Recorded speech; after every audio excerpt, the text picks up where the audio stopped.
Hey everyone, it's Mark from VWT4 Cruise Control. I'm going to do a video today to show you our latest product, which is the Stalk. So you've got your indicator stalk with the cruise control buttons in the back of it. Now these stalks are £85, so it's considerably less than the OEM stalks that are second-hand. They might not even work, so yeah, definitely worth checking this out. What I'm going to do now is run you through how to install it, how to program the vehicle, and any faults that you might get, and hopefully how we can get you around them. Right, so firstly we want to see if your vehicle is capable of having cruise control. Any T4 TDI model from 1996 to 2003 is able to have the cruise control fitted. If you just want to set your mind at rest, this is an easy way to tell. If you look over at the rev counter, if you put the revs up and hold them and then put your foot on the brake whilst holding the revs, you'll see the revs drop and then come back off. They'll go up, go back onto the brake, they'll drop, and then they'll rise again. That's an easy way of finding out if the vehicle can have the cruise control fitted. Right, so now we're going to run through the programming of the vehicle, look at any fault codes that you might have, and looking to see if your brake switch and your clutch are working correctly. So first thing you want to do is download your VCDS Lite, open the program up, then you want to go to select control module, select that, then go to engine, select that. Now this will take a little while to load, and bearing in mind my vehicle has already been programmed for the cruise control, but I'm going to run through with you what to look out for and how to program that. So when it loads, you want to look out for this G in front of this string of numbers and letter here. You'll see it as a G at the end, but it won't have a G at the front. To program the vehicle, you want to go to login, select that, and then type in 11463 and then click do it. Then you'll come out of here, close here, and then go back into engine. And when it loads up, you'll see where you didn't have a G before in front of these numbers here, you'll see you now have a G. Now that shows that the vehicle has been programmed for the cruise control. It's as easy as that. Then whilst you're there, you want to go into your fault codes. Luckily I haven't got any fault codes, but if you do have any, what I suggest you do is take a picture of them so you've got reference if you need to go back with any problems, and then click clear codes, because any old codes could stop the cruise control from working. So you want to get rid of all the codes, then go to done, then go back. Then if you go into measuring blocks, which is here, and then you want to type in 006. And then you'll get this string of numbers come up here. What you want to see is all the zeros across there. If you then press the clutch pedal, you'll see 0 goes to 1, and then let go of it, and it goes to 0 again, and then you press the brake. And that will go show those ones there and come off, and then it goes back to the zeros. Right, now to show you how to fit the cruise control. Right, something that I've just started doing is adding these bullet connectors in just before the plug. Now, the early models of T4, probably 96 to 98, I've heard, and I fitted one myself, and found that the slowdown doesn't work. It only sets on the top, and then the bottom button then actually speeds the vehicle up. So the way to get around that, if you find that is the case with your vehicle, is literally just pull these bullet connectors apart on the green and white wires and put them into the opposite. So basically what that does is swaps around the function of these buttons. Right, now to fit the cruise control. First things first, if you've got an airbag, disconnect the battery. There's lots of guides out there that show you how to take the airbags out, so I'll leave you to look that up yourself. Lucky enough I don't have an airbag, so let's just get around to fitting it, and yeah, here we go. Right, so take the middle of take the horn push out, and then 24mm socket on a spanner. What I'm going to do, it's already been done on here, but just to show you, is I'm going to put a mark with a Sharpie on the spline for the steering wheel, and then a mark on the boss, just so I know it's in a straight line.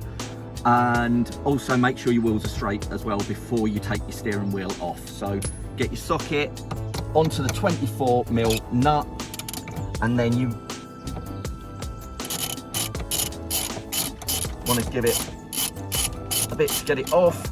Then what I suggest is you wind the bolt out a little bit, but you don't take it off. Then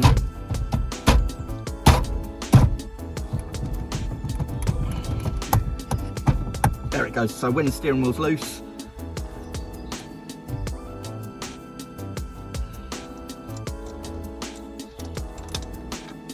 you can take the 24mm bolt out, and then the steering wheel comes off. Right, I've already done the screws out of mine, but you should have 3 screws underneath. Take those 3 screws out, and then take this off. Then you have got 3 T10 Torx screws up the top. So what you want to do is take them out.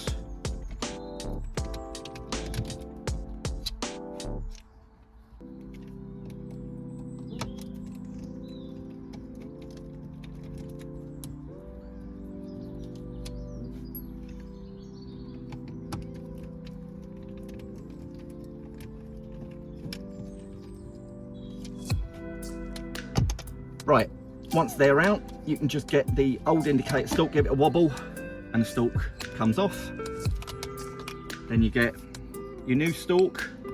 Make sure the wire is coming out the bottom. Make sure all these pins also line up, and then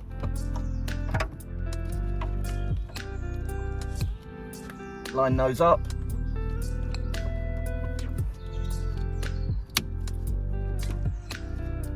Give it a wiggle, get it back together, and then you want to screw all of these, or all of them, 3 of these T10s back in.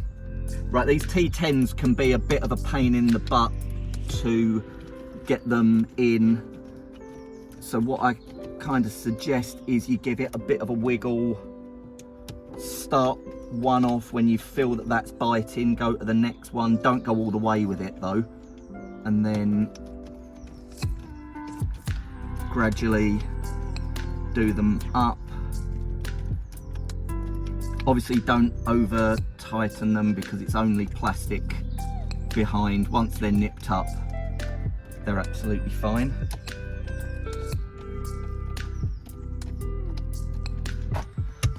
Then you want to get your wiring and follow the factory wiring down.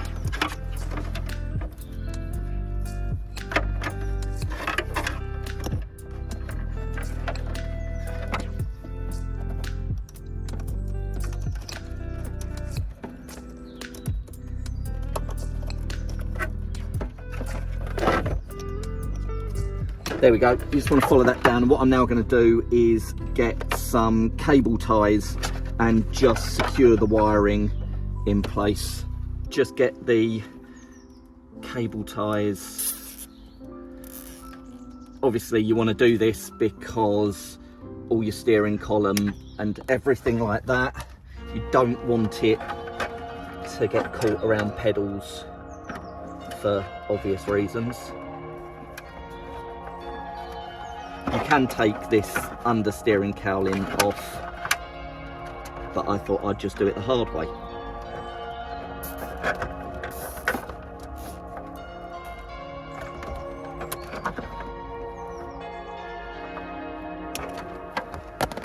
Right, now to put the steering wheel back on. Make sure it's straight. Line up the two, I don't know if you can see, but I've got 2 black marks down there. They're lined up. Then, if I can actually get this on easily without keep dropping it.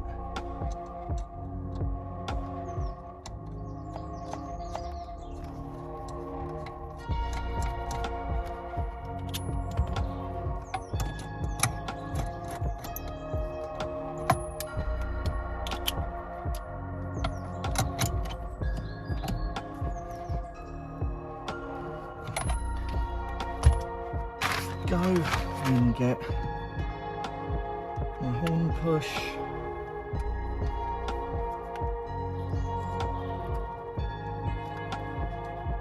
Really need to extend that wire.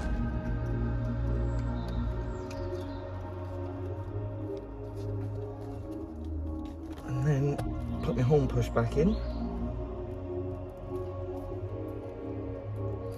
And now just to plug the Stalk into the vehicle. Okay, now you've got your steering wheel back on and the cable is run down there. Now you want to find the plug, which can be a pain in the butt as well. So, some of the time you can just find it down by the side of the accelerator pedal, just down with the wiring down there.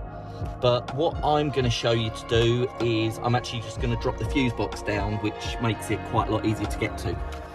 So, there's these little white clips at the side here.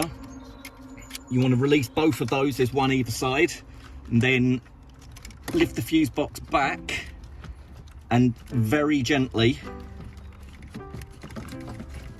maneuver the fuse box so it comes down. Watch the relays at the top. Now, once you've got this down, you're looking for this plug at the back here. Now I'm going to try and put some more light on it, but this is the plug that you want to plug into. It's a 4-pin square plug on all the T4 TDI models. Vehicles that have had an engine conversion, either a 1Z or an AHU, might have a flat 4-pin plug, but on the T4 TDI models, this is the plug. 9 times out of 10 it will be this plug, but that's what you want to look for. So once you've found that plug, you then want to get the plug from the cruise control and simply plug it in, and that's it. Done. Okay, now to put the fuse board back up. The most important thing to do is make sure that these hanging brackets at the side here do not get any wires hooked or caught over them. You don't want to short any of the wires. So what I always do is make sure all my wiring is up and out the way of all of them, and then push the top up. This is the other one that you need to watch out for. You can actually, if you want, you can just unplug that, because that doesn't connect to anything.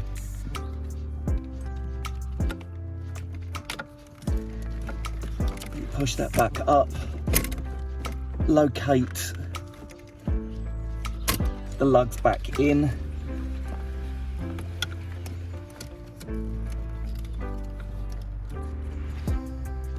Then the plug you've undone, you can just push back in. Then what you want to do is get the whole fuse board and just tilt it forward a bit, and it will locate into position. And then just pull the little tabs back down, and that's the fuse board back up and in position. Right, so now the vehicle's back together. What I always like to do is go back onto VCDS and make sure that the vehicle is seeing all the commands from the cruise control. That way you know the cruise control is working, and if there is a fault, you know that the fault is with the vehicle and not with the cruise control. So that's something that you can then look into. Right, so go back into VCDS, open it up again, select control module, go to engine, then wait for the page to load.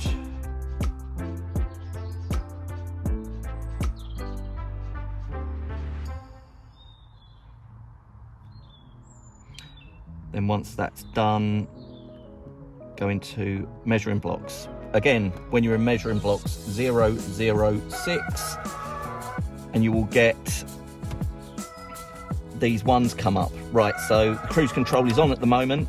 You press the power button that turns the cruise control off. So again, press it, that's cruise control on. That will stay like that. Then if you press the down button, which is your set and slow down, you'll see a 1 appear there. Let go of it and that disappears. And then the up button is your speed up and your resume after you've pressed the brake or the clutch. You see that appears there. So you know that everything is working okay on the vehicle. And to wrap this video up, there's a couple of other things that I've got to mention that can cause the cruise control not to work. What you want to do with VCDS in the measuring blocks with 006, if you can, is when you drive the vehicle, you want to see this speed move. Now, if that doesn't move, what that can be, and what I have found that it is in the radio harness, in the ISO blocks, in the one with the powers, it will be down the bottom of the radio. There is, in pin 1, there is a white and blue wire. You don't want anything from the radio sending power down that wire. That's an actual speed pulse wire from the vehicle, and what you're doing is feeding the speed pulse with a 12 volt supply. It won't cause any damage to the vehicle, but what it does do, it stops the vehicle seeing the speed move, so therefore the cruise control doesn't know what speed to set at. And also the final thing is LED rear lights. I fitted one recently that didn't show any faults on the vehicle, but the cruise control wouldn't work. We then fitted one of the defeat resistors onto the back of the rear light cluster, which I'll have for sale shortly on the website. We fitted that onto the back of the rear lights and the cruise control worked. Reason for that is the LEDs show the vehicle a difference in resistance on the rear light wire and the brake lights, and if there is even a brake light out, the vehicle will see that, and it's not then safe for the cruise control to set, so you won't be able to set the cruise control. So yeah, just a few things to look at. Any problems at all, you can drop me a message on here, on Facebook. If you look up VWT4 Cruise Control, you'll find me on there, and my website, which is VWT4cruisecontrol.square.site. You can contact me through that. Multiple different ways to contact me. Drop me a message, even give me a phone call, and I'll happily talk you through any of this. Like I said, the cruise control stalks are available on my website. I also have 2 other options, which is I've done it with buttons and a toggle switch. You can either have that in a box, or you can have it so it's dash mounted. They're £50 each, but like I say, the cruise control stalk is £85. The programming leads I also sell. They're £15 on their own, or if you buy them with a cruise control, they're only a tenner. So stick one of them in the basket. You may as well. They're handy to have because you can check other things for servicing the vehicle, for faults, anything like that. Hopefully I've covered everything in this video, but like I say, any questions at all, give us a shout. I'm going to some shows later on this year, so yeah, I'll hopefully see you there. Cheers. And also, I just want to add that this video is just a guide. Make sure all your nuts and bolts are done up when your steering wheel's back on. Don't disconnect airbags with the powers on. Basically, don't be an idiot.